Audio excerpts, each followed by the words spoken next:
Hola, alumnos.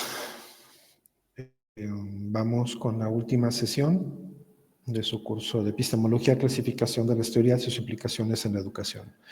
Esta es su clase 4. Vayamos con Karl Popper. Popper, Epistemología, Ética y Política. Lo primero que tenemos que plantearles es la lógica de investigación científica de Karl Raimund Popper. Vamos a poner como antecedentes. Ya habíamos platicado en sesiones anteriores de las escuelas tanto de Cambridge como de el Círculo de Viena, primero el Círculo de Viena y después la Escuela de Cambridge.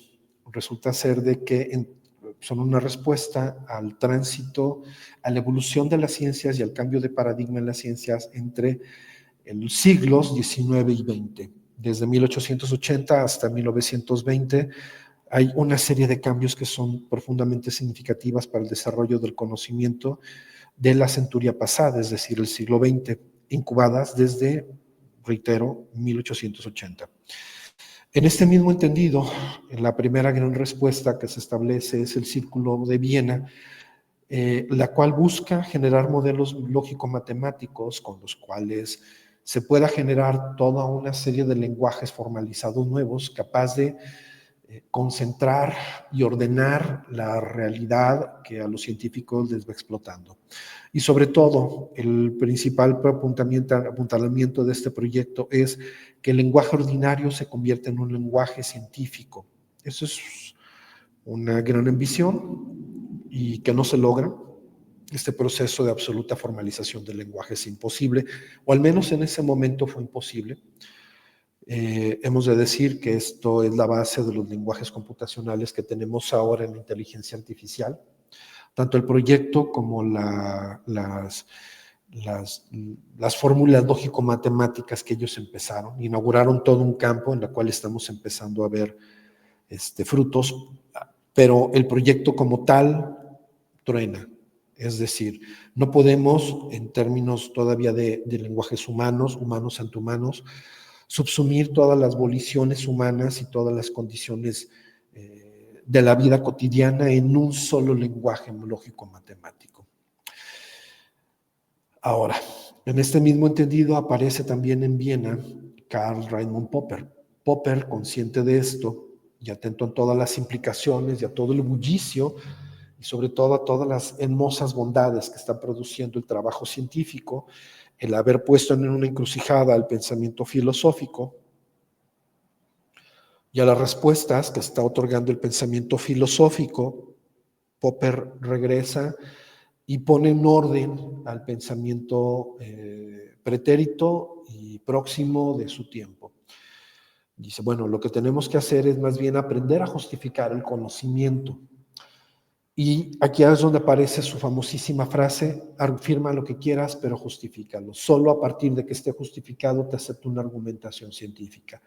Pero ¿de qué depende esta justificación? Del conocimiento de la realidad y su relación con otros sistemas cognitivos. Lo que nos había planteado Kant como parte de su trabajo en la crítica de la razón pura, no es cuál es el hecho, la realidad, sino el derecho que yo tengo a afirmar que un objeto A tenga un predicado B.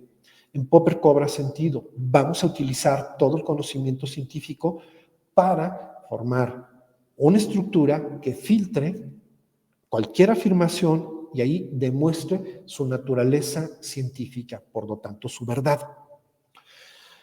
Y en este mismo entendido ocurre que el siguiente filtro que nos va a proponer Popper será precisamente la lógica como el gran filtro de la investigación científica.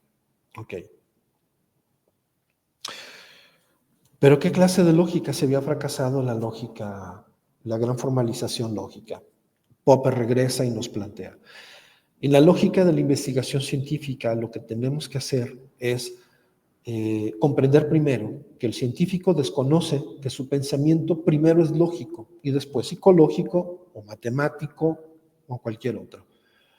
A diferencia de lo que plantean neurólogos o a diferencia de lo que plantean la propia psicología, el psicoanálisis, el horizonte simbólico ya es por sí mismo un orden lógico. Que no tenga una palabra, un concepto o una palabra concepto sería mentalmente, palabra sería socialmente, a través de la cual podemos identificarlo, es otra cosa. Pero a partir de esta parte de enunciación racional, eminentemente racional de nuestra vida mental, entonces el siguiente papel es dar cuenta de que la lógica nos debe llevar a través de la investigación científica. Y ahí es donde nosotros ponemos un primer filtro en ese sentido, a nuestras actividades científicas. Y ahí es donde se opone Popper y nos dice, pues el científico cree que adjetivando con un todo sí o un todo no, todos sus enunciados acaban convirtiéndose en leyes. Desconocen el principio de identidad, no contradicción, y tercer excluido. Es decir, si yo digo que A es igual a A, que es su identidad, implícitamente se deduce, se infiere, deductivamente, se deduce que A debe ser distinto de B. Que B, implícitamente, se deduce que es distinto de C. Sí, también se infiere, deduce que A y C son distintos. ¿Sí? Una vez logrado esto, vayamos a la inducción en ciencia. ¿Qué es el otro grave problema? Una cosa son las condiciones de posibilidad lógicas que tienen que ver con la definición conceptual y lo que implica posiblemente cuando que yo defina un objeto con tal naturaleza, y otra las probabilísticas. Las probabilísticas son inducción, las de posibilidad son abducción y las necesarias es lo que se infiere a partir de lo que originalmente hemos enunciado. Pero el científico cree o asume que la cantidad de datos le da una cualidad de datos. Esto es el grave error que señala Popper al trabajo científico. ¿Sí? Decir que porque todos los cisnes blancos, que todos los cisnes que he contado son blancos, es un proceso inductivo. Vayamos en este mismo sentido a plantearnos que si no podemos trabajar con la inducción, ¿cómo debemos ahora trabajar? Y Popper plantea, si recurrimos a la contrainducción en lógica, esto nos permite ir falseando los enunciados para saber dónde se aplican y dónde no se aplican. Como en algunas de las ocasiones o en la primera clase les planteé que tenía que ver el trabajo de un ufólogo frente al trabajo de un investigador científico sobre la exovida, en este mismo sentido, un ufólogo lo que hace es inducir cantidad de datos y un científico que indaga la exovida lo que está haciendo es falsear aquellas pruebas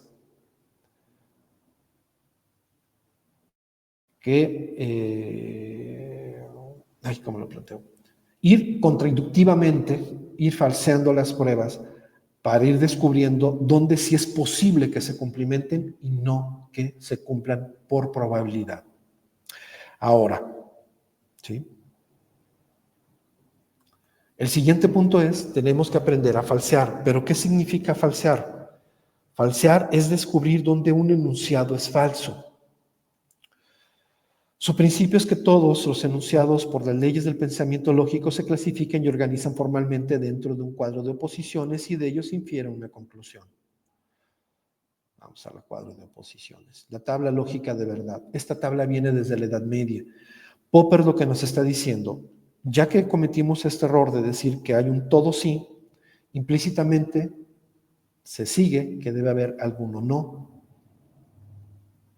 Es más, vamos a ir deductivamente. Si yo digo que hay un todo sí, se infiere necesariamente que hay un todo no. Como he dicho que hay un todo sí, implícitamente se sigue que hay algunos sí, del mismo modo que se infiere que en un todo no hay algunos sí. Si vamos del algunos sí al todo sí, estamos induciendo. Si vamos del todo sí al algunos sí, estamos deduciendo. Y esto se aplica para el todo no y el alguno no. En la parte superior de la tabla nos topamos con que el enunciado A y el enunciado E coinciden en la cantidad de objetos a los que se refieren, todo, pero difieren en la calidad. Para alguno es sí y para alguno no. Son contrarios. Vayamos a los enunciados de abajo. El alguno sí coincide en cantidad, con el alguno no, pero también en su cualidad difieren. Son contrarios. El problema es cuando nos topamos con enunciados que contradigan cantidad y cantidad. Esos son contradictorios. A con O y E con I.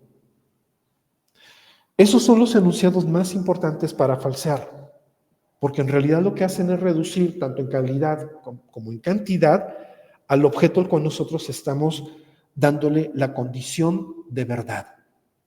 En este caso, de una validez. ¿Ok? La parte más importante es aprender a preguntar. ¿Por qué es necesario falsear todo enunciado? Porque en el uso de esa libertad de investigación se debe falsear metodológicamente todo el enunciado, a través del cuadro de verdad lógica para inferir los límites lógicos de todo juicio o razonamiento, y ahí cantidad y calidad quedan delimitados. ¿Por qué y dónde no se cumple tu enunciado? Porque siempre habrá un experimento crucial en el cual ya no es necesario continuar falseando. Es decir, necesariamente aparece un objeto que contradice nuestro enunciado universal y nos muestra que es real. Y no solamente es una teorización, una especulación de nuestra parte.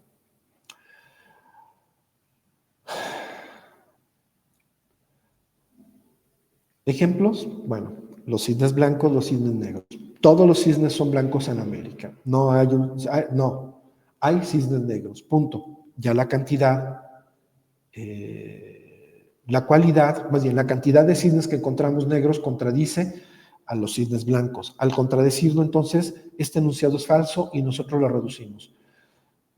Todos los cisnes colombianos son blancos. No hay, aquí en mi casa hay un cisne negro. Ok. Nos ha vuelto a contradecir esta universalidad afirmativa. Entonces, en el Parque Central de de Medellín, todos los cisnes son blancos. No, hay un cisne negro en el Parque Central de Medellín. Perdón, me estoy inventando cualquier parque colombiano. Finalmente, toda la camada, todos los polluelos, todos los cisnes de esta camada, de esta pareja, son blancos. Aquí sí se cumplen cantidad y calidad, y este enunciado ahora sí es universal. Popper nos obliga a estar falseando y en ese sentido contrainduciendo y asimismo investigando, y esta obligación es un deber, ¿sí?, para demostrar que un enunciado es real y por lo tanto susceptible de una investigación científica. ¿Sí? Y en este sentido, al haber introducido la categoría de deber, Popper lo que nos está planteando es que hay una ética de la investigación. Todo científico se obliga a falsear su trabajo como parte del protocolo de investigación. Y de aquí todas las implicaciones necesarias. Y en ese mismo sentido, mostrar y demostrar los alcances de una teoría particular o de toda una corriente de pensamiento filosófica, toda una postura ante la vida. El planteamiento sería, ¿dónde no se cumplen tus enunciados? En el caso concreto, cuando se lo aplicamos al psicoanálisis, el psicoanálisis, desde esta perspectiva, no cumple los requisitos para ser una ciencia. Porque para ellos, las categorías de sexualidad, líbido, ego, superego, se aplican en todos los objetos. Esta determinación de la teoría psicoanalítica para el sujeto es omnisciente. Por lo tanto, no nos dice dónde no se cumple y no cumple la categoría de científica. Esto se aplica también en religión. Dios está en todos lados. Bueno, ese es un artículo de fe. Dime dónde no se cumple. No te lo puedo decir, porque es parte de un dogma. Entonces eso ya no es un objeto científico. Será un objeto de fe, será un objeto de especulación, cualquier otro adjetivo, pero no es parte del trabajo científico. ¿Sí? Porque no es mensurable y por lo tanto real. Y vamos ahora al apartado más específico sobre política de la investigación en esta en este apartado.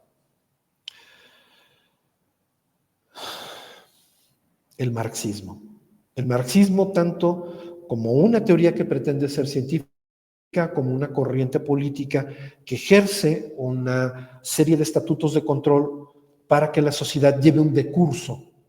Y entonces, tanto en el apartado teórico como en el apartado doctrinal y político, hay una diferencia entre el planteamiento, el filtro que propone Popper y las teorías marxistas, que son también omniscientes. El sujeto es material histórico. Dime dónde no se cumple.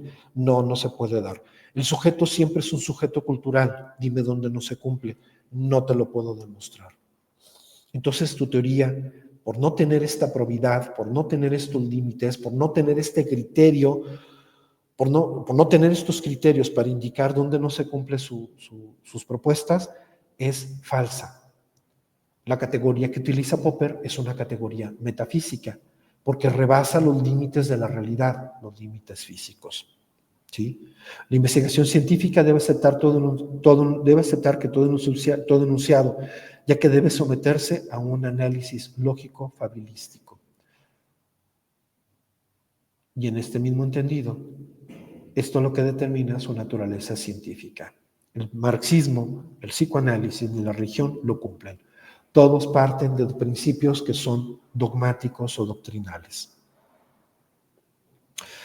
Conclusión, la lógica de la investigación científica cuestiona al investigador, la investigación al investigador por sus objetos de estudio, del mismo modo que le obliga a controlar racionalmente las pruebas presentadas en la investigación. Implícitamente, un investigador debe ceñirse a las leyes del razonamiento, pensar formalmente para establecer en primera instancia el objeto de su investigación. La pregunta, ¿dónde no se cumplen tus afirmaciones? Es, en primer lugar, un ejercicio de autocrítica mediante conceptos, juicios y raciocinios que delimitan el alcance de la investigación. Asimismo, es una metodología de razonabilidad para desarrollo de capacidades críticas sobre toda prueba presentada en una investigación. El investigador desarrolla una ética de la investigación al formalizar su pensamiento y analizarlo desde el falibilismo. A través de la contrainducción es posible definir y controlar un tema, concepto, juicio, raciocinio, argumento de investigación empírica. Toda experiencia debe ser conceptualizada para ser demostrada. Así, Popper tiene un ethos de la investigación científica dada por su búsqueda de la verdad y este principio defiende la libertad de la investigación para descubrir la verdad. Parece una tautología, pero esa es la parte más interesante porque implica una política de investigación y una política que rebasa la investigación para llevar teorías sociales que permitan que sean operables y en ese sentido permitan el desarrollo de una humanidad o de una sociedad libre para seguir investigando y produciendo. ¿Sí? Entonces, desde este principio racional, Popper acota el trabajo de todas las teorías, todas las propuestas científicas de investigación y nos regresa a una condición más real, mucho más razonable, y ahí se construye la realidad del científico sobre sus teorías y está sobre la realidad. Y con esto ya reiteramos. O con esto concluimos el apartado de Popper, para no irnos más lejos. Si no encuentran el texto, les voy a aceptar este trabajo. Jürgen Habermas, uno de los grandes herederos de la Escuela de Frankfurt y de esa herencia, ofrece estas preguntas. De hecho, Popper entabla unas discusiones inteligentes, brillantes y serias con toda la primera generación frankfurtiana, a saber, Adorno, Horkheimer. Y de hecho, el último Popper, o la última versión de Popper, llega a aceptar en ese sentido de consecuencia metodológica que el marxismo tiene algo que ofrecerle a la humanidad. Eso es un principio ético de investigación. Acepto que me equivoco y en ese sentido acepto tus argumentos para que esto no sea solamente un duelo, sino que sea una condición más razonable de la realidad. Jürgen Habermas, frankfurtiano, va en otro sentido y en un horizonte completamente distinto a plantearnos una serie de referencias para comprender la racionalidad del siglo XX. Y sobre todo la racionalidad del siglo XX contestándole a la racionalidad del siglo XIX. Y en ese sentido la pregunta es, ¿de qué hablamos al referirnos con o a los intereses cognitivos? ¿Qué es un interés cognitivo? ¿Por qué el interés cognitivo o el conocimiento está implícito en un interés? Estas dos frases, estas dos palabras van a tratar de sintetizar dos horizontes completamente opuestos. Las corrientes hermenéuticas del pensamiento, Husserl y todas estas escuelas, y la otra parte, cognitivos, tenían todas las versiones positivistas y no positivistas del conocimiento. Voy a regresarme a Popper. En el caso específico de Popper, tomaría todas las propuestas husserlianas, fenomenológicas, también como metafísicas. A saber, porque para Husserl el fenómeno es la totalidad de las cosas. Y en ese sentido entraríamos en una serie de competencias conceptuales, cognitivas, una discusión entre paradigmas, en términos kuhnianos. Bueno, nos regresamos específicamente a Habermas. Y en ese sentido nos dice que hemos ido de ciencias empíricas analíticas, todo el periodo moderno de la alta modernidad, y en ese sentido, perdón, de la modernidad, y en el caso de la modernidad tardía vamos a históricas hermenéuticas. Cuando hablamos de ciencias empíricas analíticas, nos referimos desde Descartes, John Locke, Hume, Leibniz, Spinoza, todo este momento. En el segundo momento, las históricas hermenéuticas tendrían que ir referidas a todas las escuelas hegelianas, marxistas, husserlianas, existencialistas, gadamerianas, y ya en la parte de la orientación crítica, al trabajo que está haciendo la Escuela de Frankfurt. ¿Por qué? Porque en este mismo sentido, el problema es aprender a hacer una crítica de las categorías y los conceptos, las escuelas, para entender cómo esas categorías construyen realidades y en ese sentido establecen problemas de naturaleza epistémica.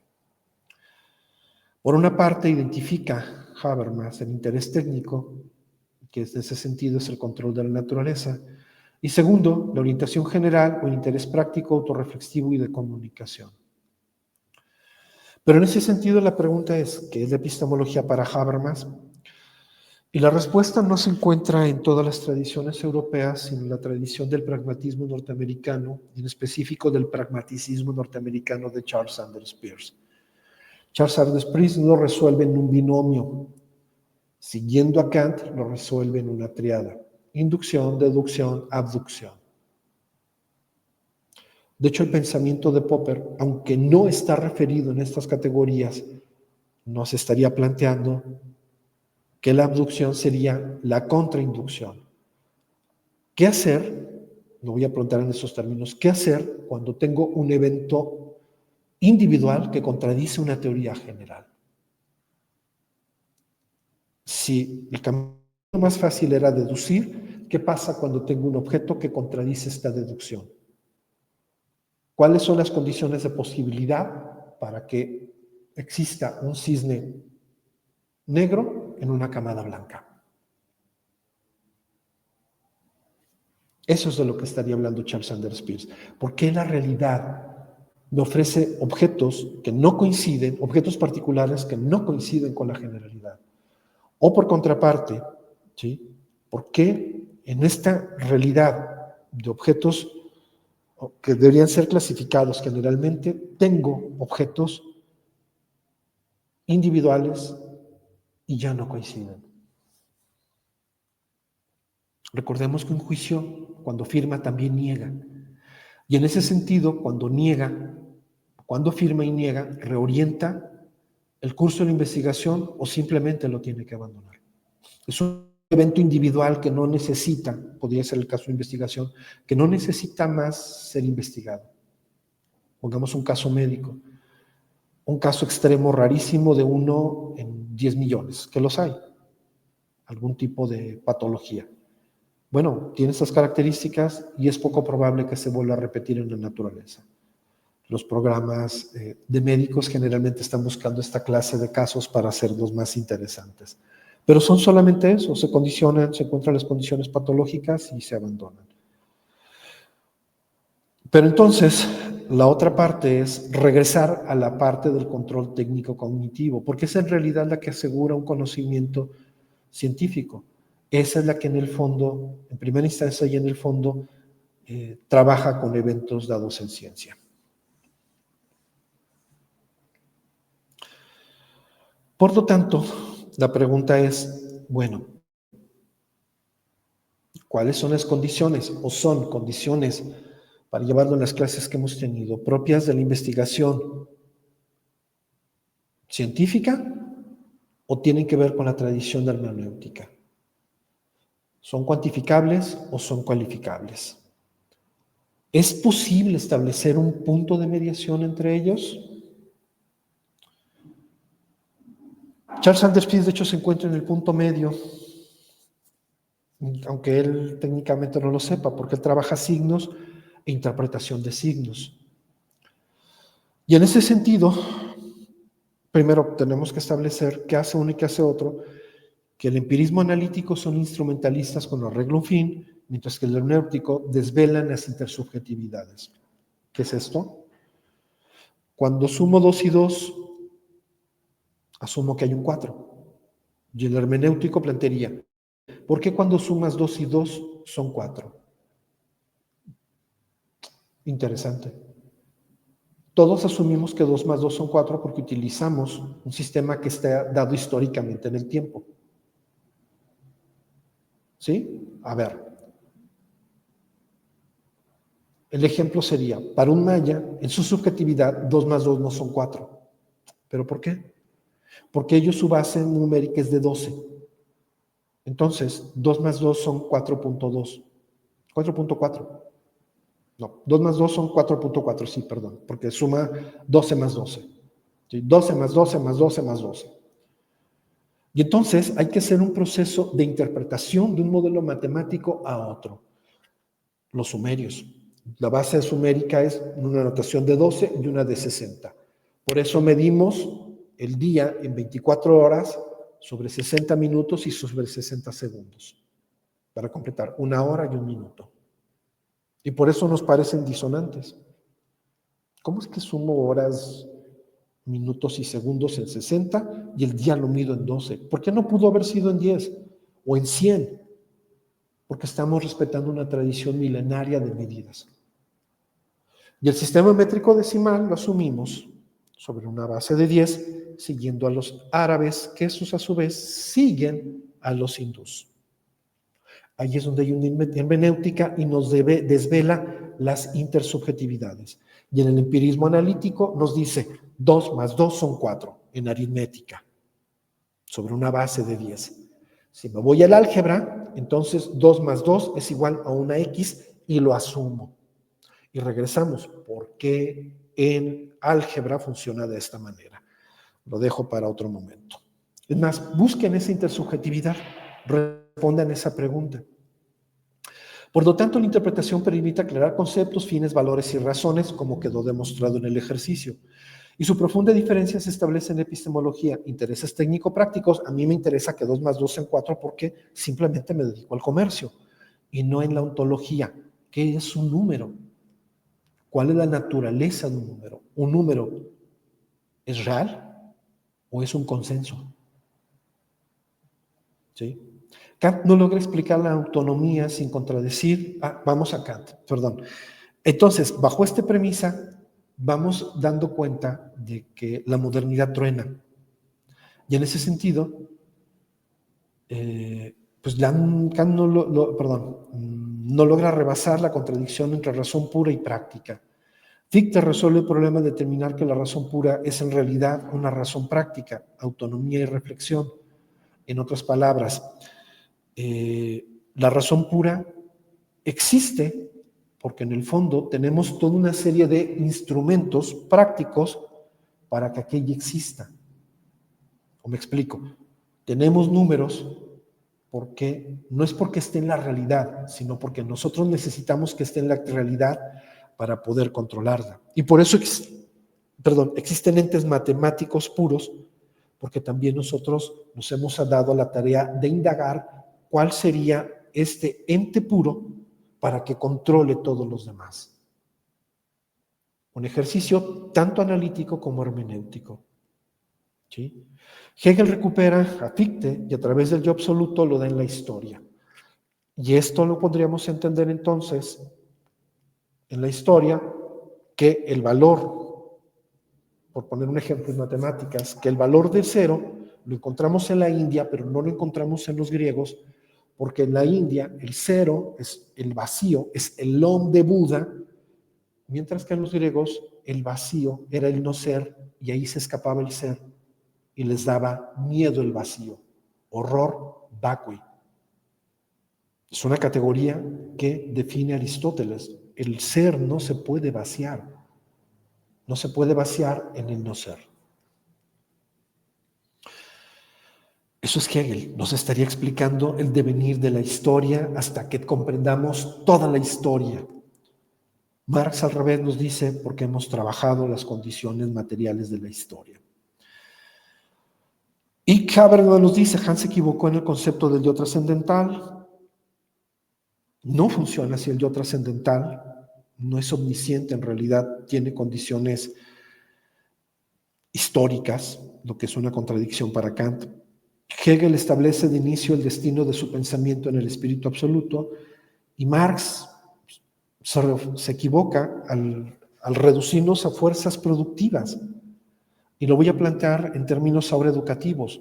Es el pensamiento concreto de Jean Piaget, el pensamiento formal de Jean Piaget, pero no el abstracto. El abstracto rebasa las condiciones prácticas de la productividad, las condiciones operacionales de la productividad. El pensamiento, me regreso. En el caso de Marx estaría apenas en las fases operacionales. No es capaz de desarrollar el pensamiento abstracto ni el pensamiento formal. El pensamiento formal es capaz de proyectarlo en el tiempo. Y Marx, aunque utiliza la historia, va reduciendo en cada capítulo de la historia a momentos de producción, pero no de reflexión. Subordina el proceso reflexivo a las condiciones de operatividad, el pensamiento operativo. Por eso todas las teorías marxistas chocan con el pensamiento especulativo. El problema o planteamiento es entender que son solamente polos de una realidad más compleja. Necesitamos el operativo como el formal, como el abstracto. ¿Sí? Por eso, cuando abstraemos junto con Jean Piaget y nos topamos con Vygotsky, nos suena fabuloso. Me regresaría. Son los polos de una realidad. El trabajo colectivo de Vygotsky necesita la individuación y la individualidad que busca Jean Piaget.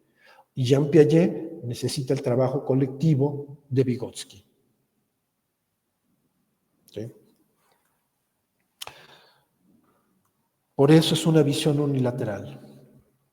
Finalmente, el papel de Nietzsche y Freud es un gran lector de Nietzsche, genera una ruptura en estos sistemas en competencia.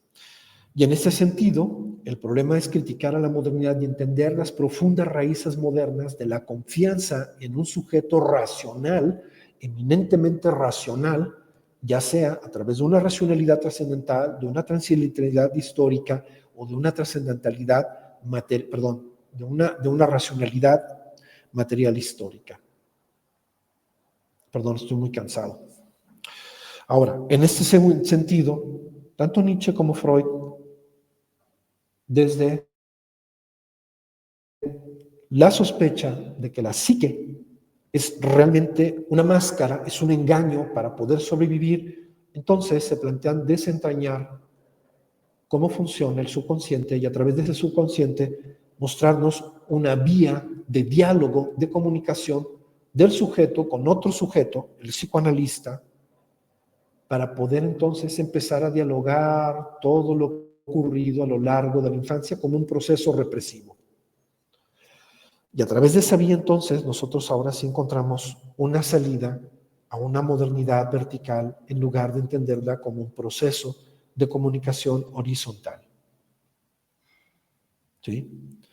Así Habermas nos lleva a explicar causas, establecer criterios y normativas de comunicación, detallar puntualmente los procesos de desarrollo de cómo se adquieren las competencias comunicativas y es el sujeto quien acaba resignificando a través del diálogo su realidad.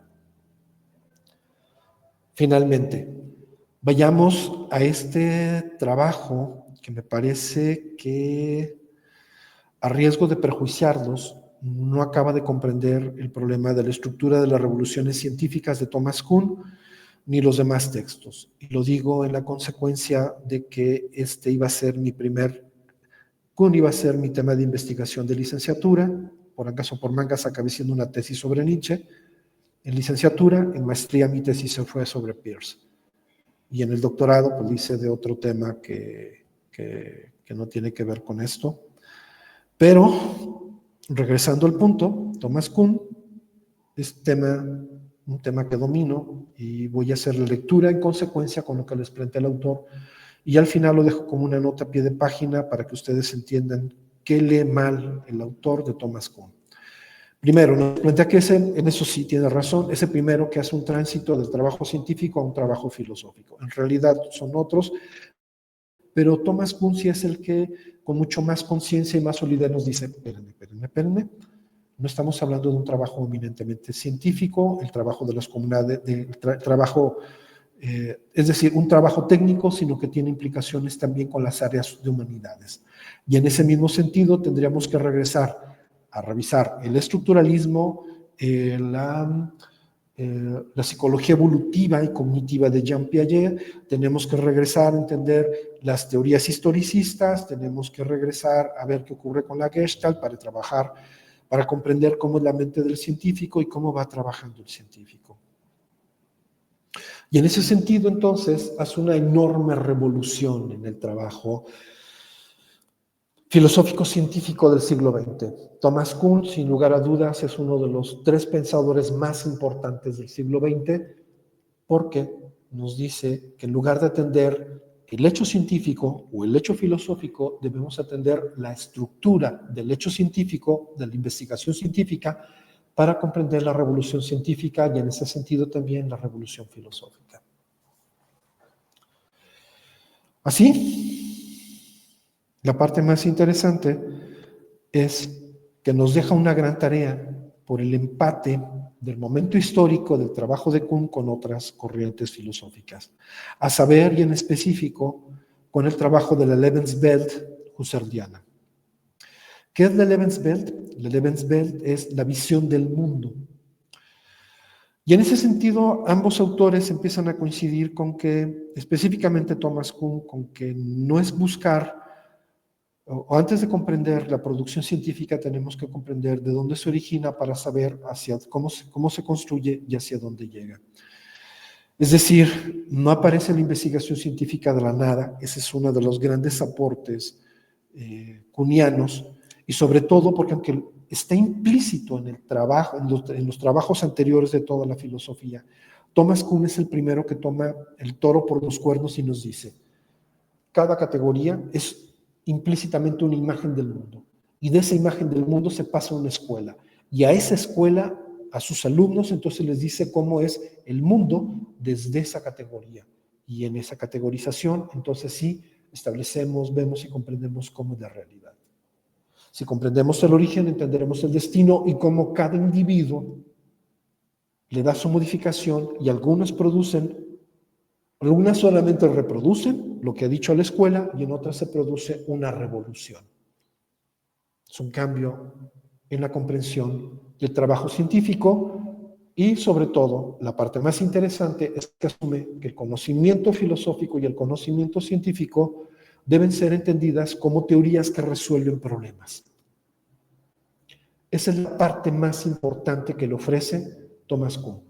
Vienes de una escuela, te da una categorización, esta categorización te da una imagen del mundo, así literalmente, esta imagen del mundo debe ser entendida como una herencia o un cambio, y a partir de este cambio entonces entiendes la estructura en la cual estás constituido y estás inmerso.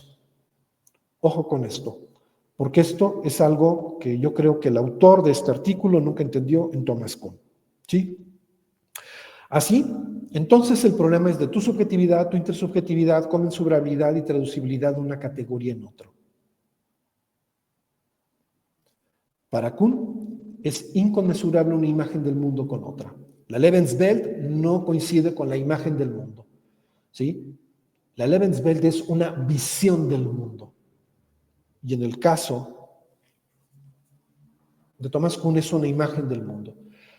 Habría una herencia, porque la Lebenswelt es la fenomenología husserliana, y la fenomenología husserliana en su apartado psicológico genera la Gestalt.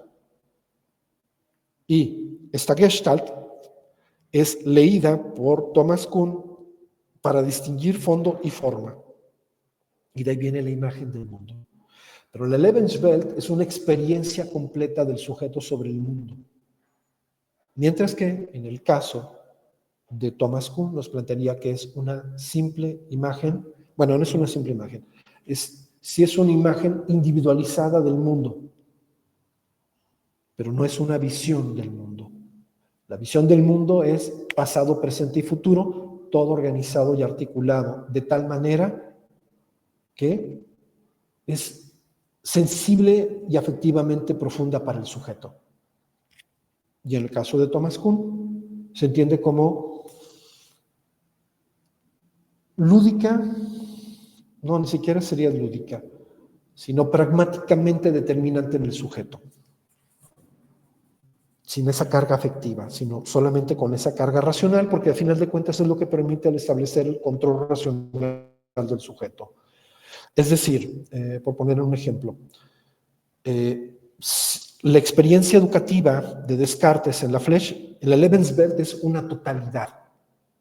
Determinan al sujeto como un sujeto históricamente dado en su tiempo. ¿Sí? En el caso de Thomas Kuhn, para él sería cómo esa escuela genera imágenes del mundo, sí que son determinantes para Descartes, pero estas como finalmente tienen un sentido práctico en la construcción de su teoría para que éste construya un resultado tanto en matemáticas como en filosofía, el discurso del método. Y con ello revoluciona una época. La diferencia sería en aquellos elementos que son afectivos psicológicos determinantes, ¿cómo plantearlos? Evidentemente afectivos en la construcción del sujeto, y en el otro, bueno, sí, los afectos juegan un papel determinante, pero no determinante, pero que construyen una racionalidad y no necesariamente tenemos que tomar la afectividad, porque la parte más interesante es ya en estructura, cómo esta finalmente sigue generando nuevos productos.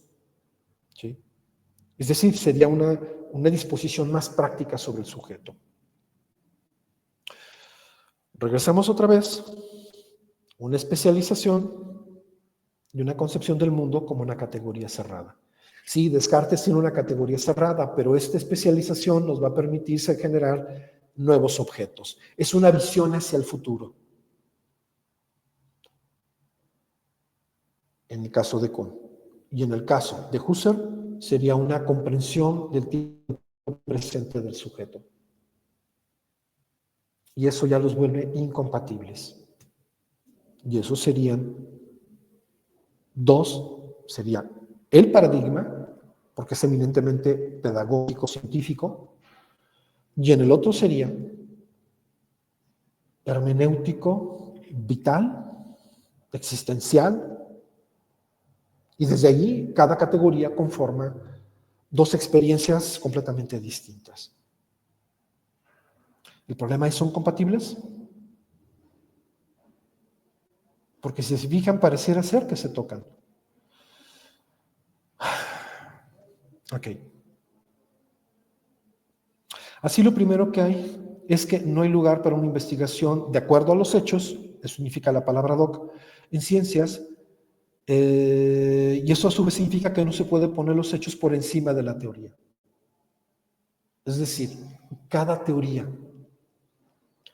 responde a su horizonte histórico y eso, en términos estructurales, la hace diferente a la otra. Eso es Kuhn.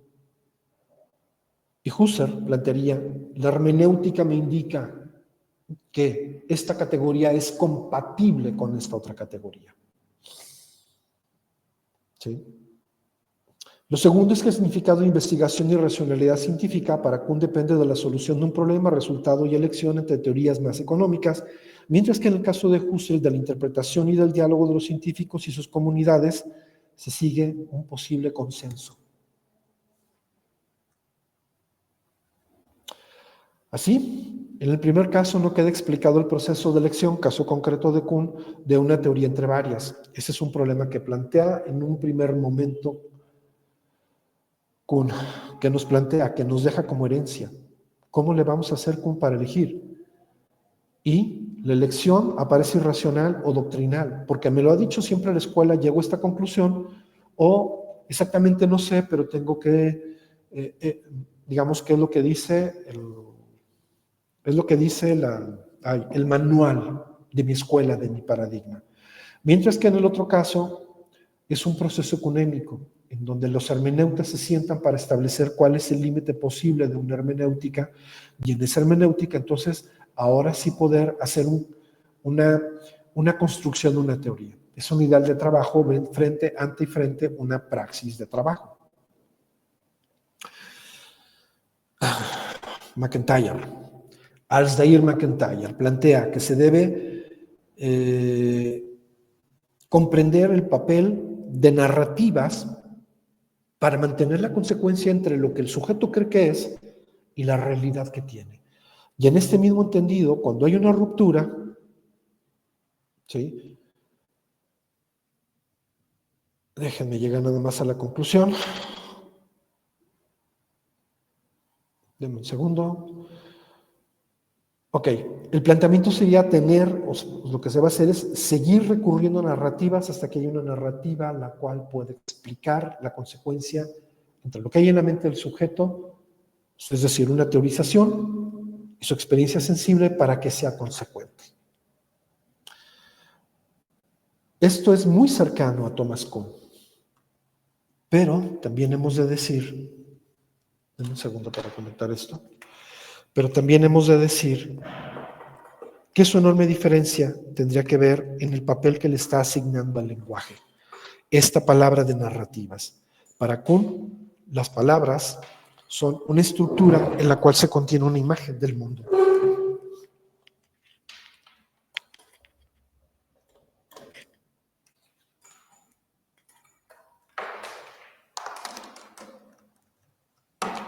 Y esta imagen del mundo responde a la historia, responde no solamente a una narrativa, sino que implícitamente hay una visión del mundo que tiene, otra vez, una operatividad, una praxis. Y no solamente ocurren como si fueran simples discursos sobre la realidad. Yo creo que aquí es donde puedo empezar, y para plantearlo ya de un modo más sencillo, empezar a plantear lo que ustedes deben saber sobre los diferentes autores, para que tengan un criterio. La forma en que están reduciendo el trabajo de Kuhn es incorrecta, porque para Kuhn el problema es que, o el planteamiento es que los propios procesos de elección dependen de cada caso de cómo se vaya orquestando el funcionamiento de la investigación, de esa realidad. Para hacerlo más sencillo, cuando tenemos una investigación concreta, tenemos que elegir la elección entre varios paradigmas es cuál resuelve más problemas de forma más eficiente y de forma más económica. Voy a poner un caso. La NASA estaba desarrollando un enorme telescopio, pero el cual, por el tamaño que tenía, su proceso de refracción se pandeaba y entonces no cumplía su proceso de refracción adecuado. La NASA no sabía cómo resolver este enorme problema. Llega a la UNAM de México, el Instituto de Astronomía, y lo que hace es, oye, ¿por qué en lugar de hacer un gran telescopio no haces mejor 2 telescopios pequeños que te permiten controlar el evento? Así eligieron este segundo telescopio propiciado o otorgado en una teoría, en una idea, por una institución distinta. Otro ejemplo es, y ese es un ejemplo histórico de la NASA. La NASA quería fotografiar el cielo, sacó una cámara análoga, empezó a fotografiar el cielo, medio segundo, 3 estrellas, 1 segundo, 6 estrellas, 5 segundos, 25 estrellas, 30 segundos, 75 estrellas, 1 minuto de exposición, se velaba la fotografía. Y la pregunta era, ¿cuál de las diferentes fotografías en tantos segundos de exposición hasta llegar al minuto debemos elegir antes de que se vele la placa? ¿Cuál es la real? Decidieron abandonar el experimento porque no podían establecer un patrón. Todas las imágenes del universo eran válidas, no verdaderas. Eran consecuentes con el grado de exposición, pero no reflejaban la cantidad de estrellas. Decidieron abandonar esta forma de exposición. Entonces, no solamente está en función de procesos narrativos ni visiones del mundo, sino que tiene un sentido práctico. Por eso, me parece que la lectura de Thomas Kuhn, de parte de este autor, al margen de que hay muchas otras interpretaciones erradas sobre él, son inconsecuentes. En el caso de Husserl, su planteamiento también me parece que, la forma en que lo argumentan también me parece que es inconsecuente, porque específicamente en el caso de Edmundo Husserl, no hay una consecuencia no hay una necesidad, vamos, ¿cómo lo plantearía?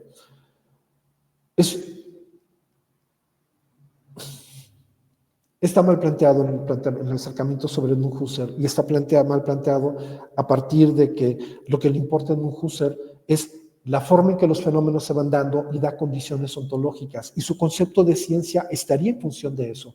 Una ciencia eminentemente racional porque tiene que ver con lo que el sujeto percibe sobre el objeto en los hechos ahí. Y ese concepto de ciencia es incompatible con Thomas Kuhn.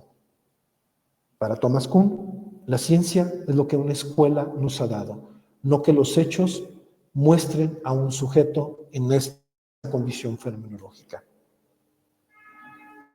Son incompatibles en uno y en otro sentido, el trabajo de un autor y otro.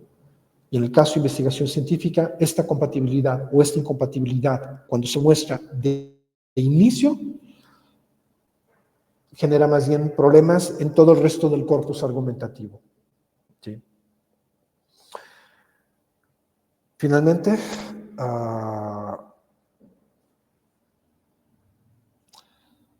esta otra parte no tiene que ver con nuestro texto, perdón, es una lámina que se me quedó. Con esto acabamos el curso. Espero haber tratado de ser lo más consecuente con lo que necesitan ustedes y fue un gusto haber trabajado y educado. Hasta luego.